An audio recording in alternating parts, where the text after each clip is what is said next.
Hey, everybody, welcome back to Readers That Write. Today we've got an awesome interview with David Hankins, the author of Death and the Taxman and one of the winners of Writers of the Future. Today we're going to be talking a little bit about Death and the Taxman, some of his reading and writing, and maybe learn a little bit more about him as his book launches, or will have launched just a couple days before this. Well, happy to be here. So, Thanks. like you said, I'm the author of Death and the Taxman, which is about the Grim Reaper trapped in an IRS agent's dying body, and he has to regain his powers before he dies and faces judgment for his original sin. It started out as a short story that won Writers of the Future, which, let me grab that. So it was the short story originally published in Writers of the Future, Volume 39, and had very high critical acclaim. Everyone loved the story. It's a humor story, and there's not nearly enough humor in the world. So that's what I'm trying to do. Absolutely agree. It was definitely one of my favorites of Volume 39 for sure. Uh, so tell me, what kind of inspired Death and the Taxman? Uh, it started when Writers of the Future judge Dave Farland passed away. The whole writing community went into mourning, and a lot of people were trying to write stories to express their feelings and, dark and meaningful things. And I tried to do that, and it just didn't work. Because that's just not my voice. It's not my style. And tax season was coming up. I had just gotten some notifications of tax documents flowing into my inbox, and I'm part of the Wolf Pack writers, and Wolf Moon gives us a prompt every week for stories. And prompt that week, or possibly the week before, had been something along the lines of winning the rigged game. And I thought, well, death is the ultimate rigged game. The Grim Reaper always wins. But what if he didn't? What if he lost and got trapped in a human body? Would he fight as hard to survive as we do? So that was the basis of the story, how it was born. Submitted it to Writers of the Future, and it won.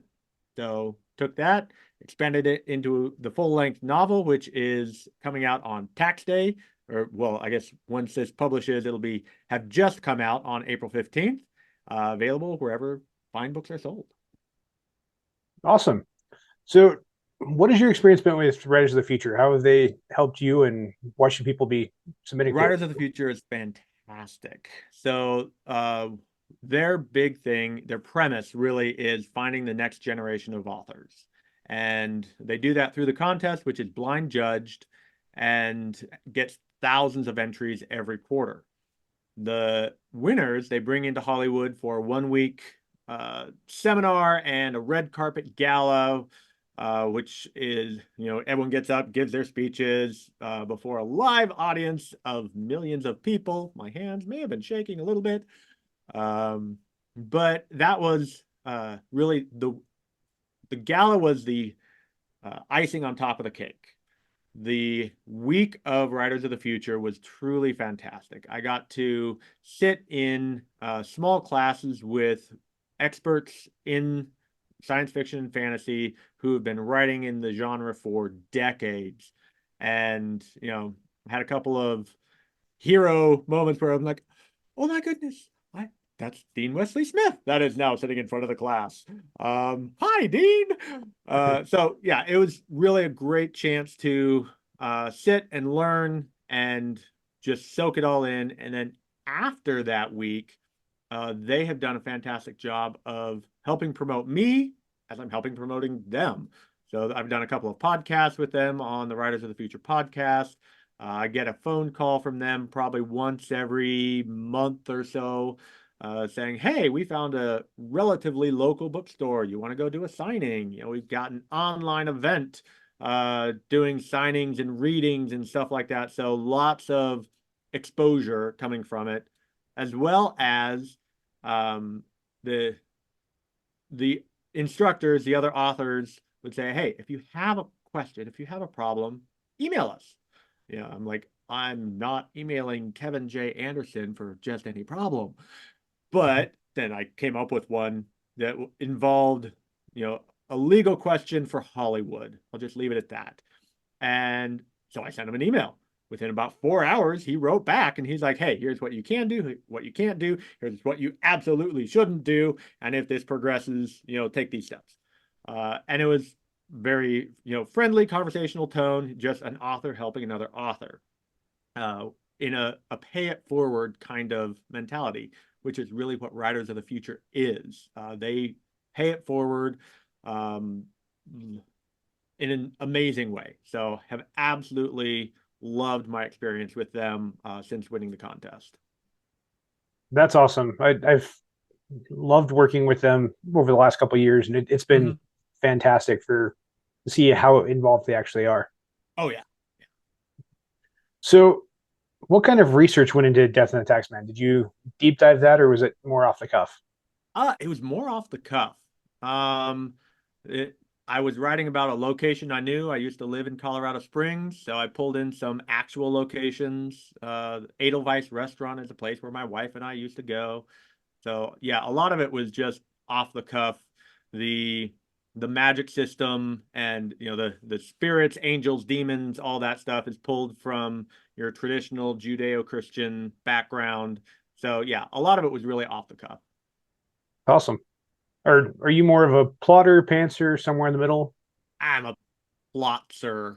So I try to plot things out and I'll have this beautiful outline of step one, two, three, four, five. And then somewhere around step two or three, the characters go, hey, I've got an idea and go off this direction. I'm like, wait, no, no, no, come back, come back.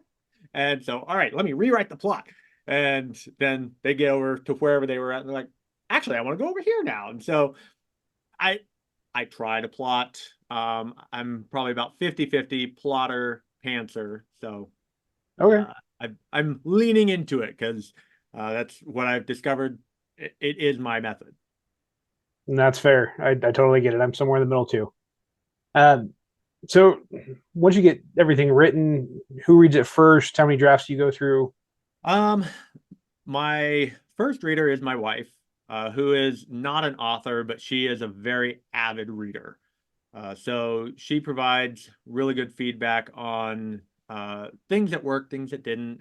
Pacing might be a little bit off, but not necessarily the technical aspects of, oh, your magic sword isn't here, or you didn't properly foreshadow this event. But she still provides great input on the story itself. So yeah, she's my first reader. Oftentimes, my daughter is also kind of in the first reader realm. I write everything so that I can read it to her. I might, you know, edit out a couple of curse words, but outside of that, I, everything I write, my 11-year-old can read, even though I write for an adult audience. And then as far as editing and drafts, my first draft is very rough. And then I go back and clean it up so it looks like I meant to do it that way.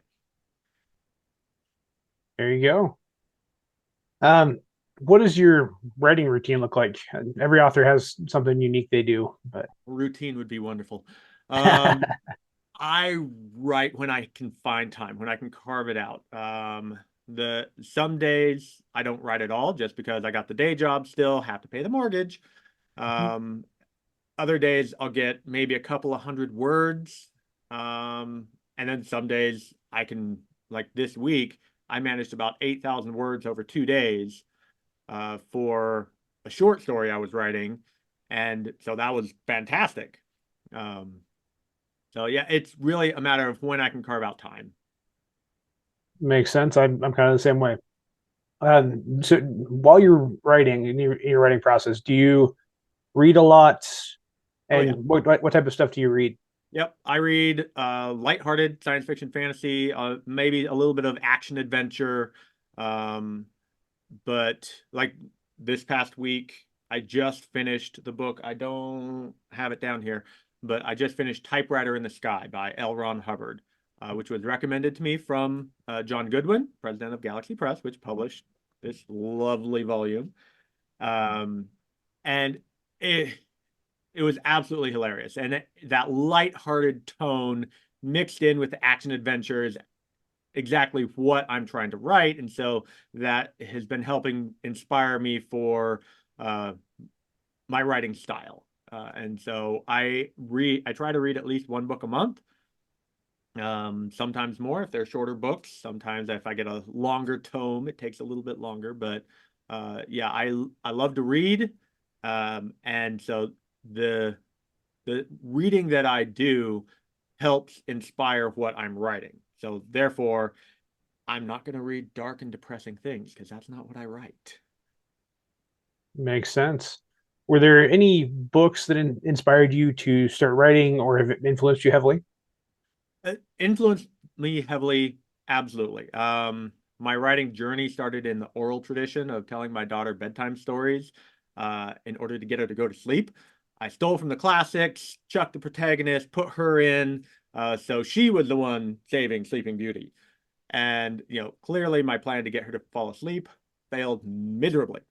Um, but those bedtime stories started, growing into this long narrative that became three novels that went absolutely nowhere. Agents wouldn't even respond to me. But that's what started me on the journey. And uh, as far as influences, probably the biggest influence on my writing has been Terry Pratchett. This is my favorite book by him, The We Free Men from the Discworld. Um, I love his tongue-in-cheek voice, the dry British humor, sarcasm, uh, and yet every book has a good, solid plot. So even if all the jokes fall flat, it's still a good story. Um, and so, yeah, absolutely love Terry Pratchett.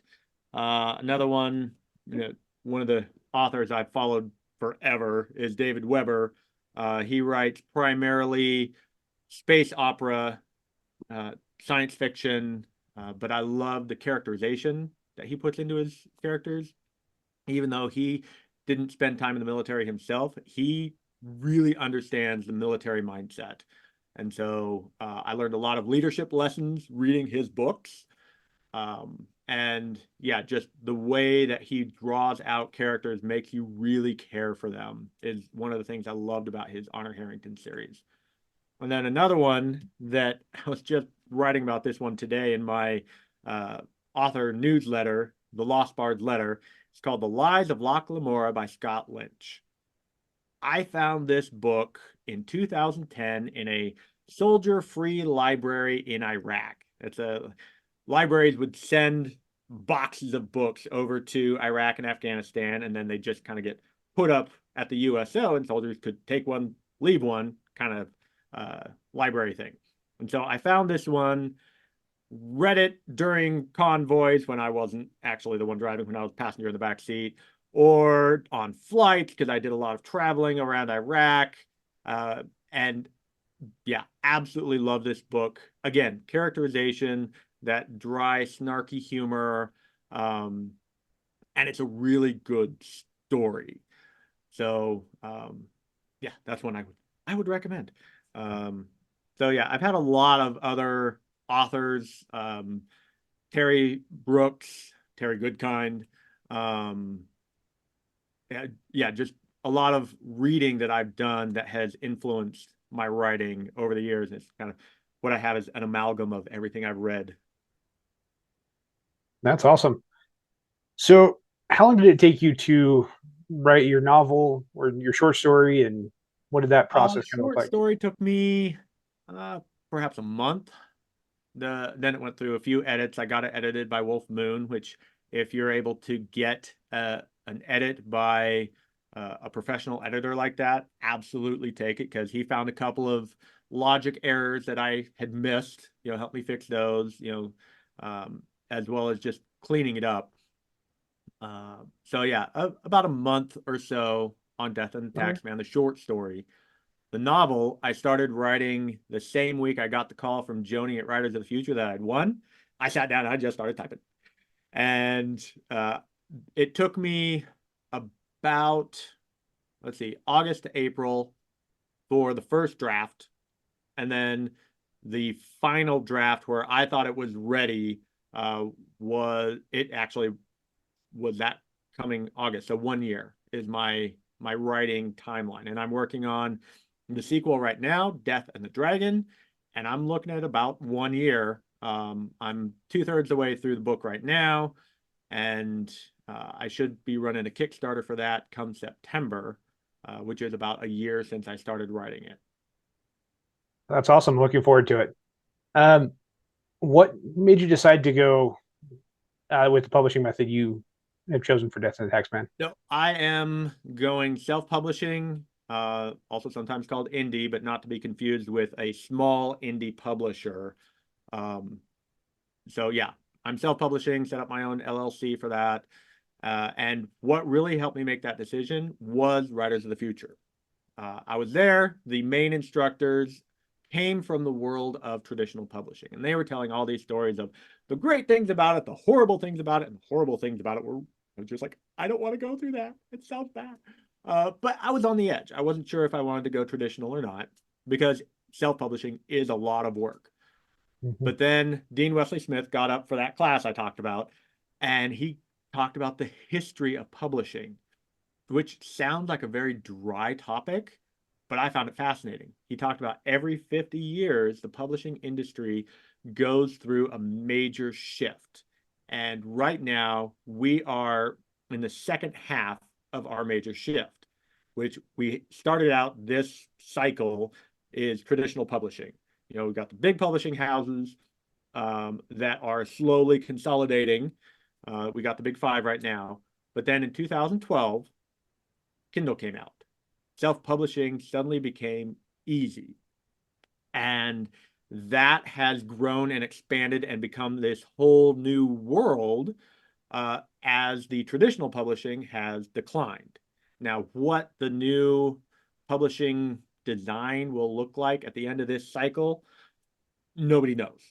It might be a mix of traditional and self-publishing. It might be something new that we haven't quite figured out yet. But I realized for me, uh, I didn't want to do what was the old way of doing it. I want to be the new way of doing it, and I'll figure it out as I go. And I've got a lot of amazing mentors and writing groups and communities that are helping me figure that out. So that's one bit of advice for anyone that is trying to do the whole self-publishing thing. You're not alone. Find that community, find your writing group, find a mentor that can help you through the process.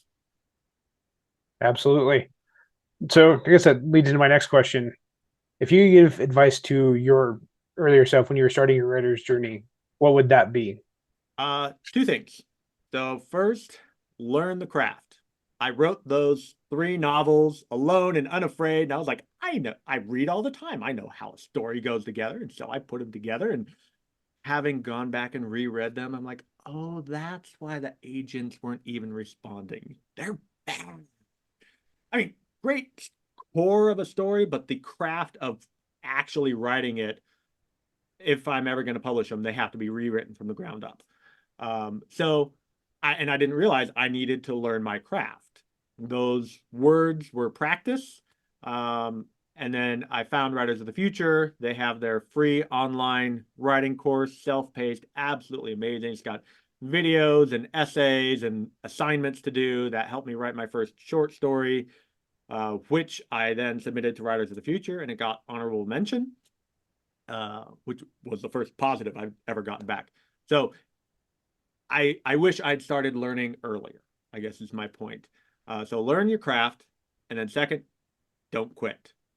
I was right on the edge of quitting when I shifted over to short stories because I was like, I keep sending this novel out to agents and it's just not getting anywhere. I don't know where to go next. And so I I changed directions. And that was the best thing I ever could have done. So to anyone who is out there trying to figure out how they can do this, what they're supposed to do, just don't stop. Because if you stop, no one's going to read the story that you never write. Just keep going. But if you hit a brick wall, turn left and go around it. Absolutely. Is there anything else you want to share about your story or anything before we wrap up? I'll just repeat: Death and Taxman, available wherever fine books are sold. Uh, and yeah, it's been great being on here, and thanks for having me. Yeah, absolutely. Thank you for joining us.